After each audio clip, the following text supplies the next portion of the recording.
function called remove linked list elements. We are given the head of the linked list and an integer val. We have to remove all nodes of the linked list that has basically have that value, and we have to return the new head. So in the example 1, we had the value equal to 6, so we will basically remove this element here and the tail of the list, and we will just return 1, 2, 3, 4, 5. So the list without the nodes with the value 6. The number of nodes in the list is in the range from 0 to 10 to the 4th, looking for linear time complexity. The node values are from 1 to 50, and also the val is from 0 to 50.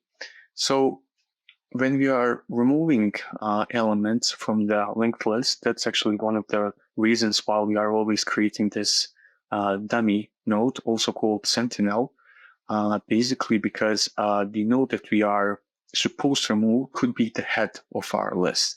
So if dummy is pointing to the head of our list, it is easy to remove the head because we can basically just redirect the next pointer of our dummy. So the dummy will not be pointing to the head of the list; it will be pointing to the second element of the list.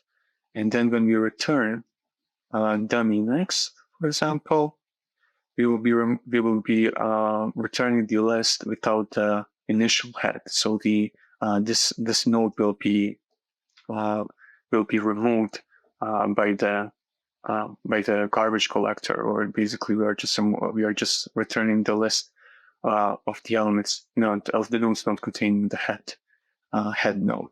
That also goes for all the other nodes that are not head of the linked list. If you want to remove an element from the linked list, it's always better to have the element before, because if we have the element before, we can just redirect the next relation. So in this case, let's say we are removing this element, the second element here. If we are at this element and we know that the next element has the value equal to the value that we are trying to remove, then in that case, we can just redirect our next pointer from the current element to not point to the element, to the next element, but the element after it. So in this case, we will not be pointing to this, but we will be pointing to this element here. And that's basically it when it comes to the removal of linked list nodes. It's always better to check for the kind of look into the future and see if the node that we want to remove is the next node.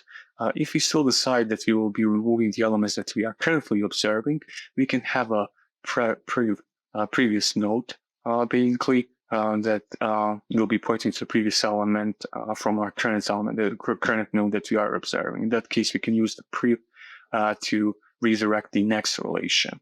But in this case, we will be using the look in future kind of approach. So we will create our dummy element. That's the first thing that we have to do. And the dummy node will just have a default value of -1, and it will be pointing to the head of the linked list. Next, we will declare our current, which is basically the element that we are observing, and the current element will be pointing to the dummy. Next, we have two scenarios basically.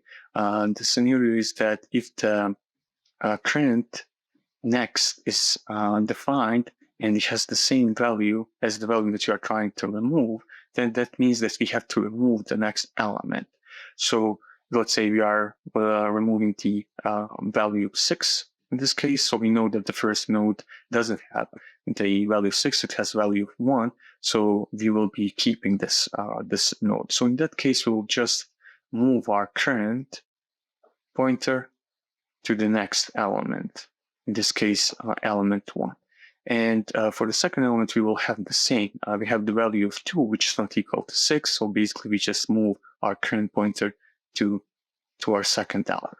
Now, when we look in the future, current next val is equal to 1 because we have a node that has the value of 6. So in this case, we are not moving to the next element. We are kind of redirecting our next relation. And to do that, we will basically just take the element that we are currently pointing to, and we will change its next relation to point to the element after its next. So element after its next is basically the element 3. So this one will be pointing to element 3.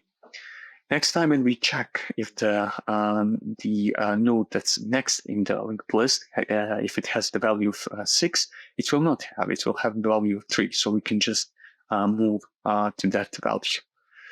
Why are we not moving immediately to the value when we are removing the element? The reason why is that we can have multiple of the same elements. So we can have maybe 3 6s. In that case, once we remove the next element, in this case the first 6, the next element kind of will be again 6. So we just have to keep on deleting until we find an element that's not equal to 6, that's not equal to the value. And then, and only then, we will basically do the current next. We will move to our next element in the linked list node, in the linked list. So basically, because we are just reversing the list, we will have linear time complexity proportional to the number of nodes in the linked list, and we are not creating any data structure, any additional data structure, so we will have constant space complexity. So first we'll check if we have an empty list. In that case, we can just return an empty list. There are no elements that we can remove. Otherwise, we will create our dummy element, which will have a default value of -1, and it will be pointing to the head of our linked list. The current element will be, the current pointer will be set to point to the dummy node.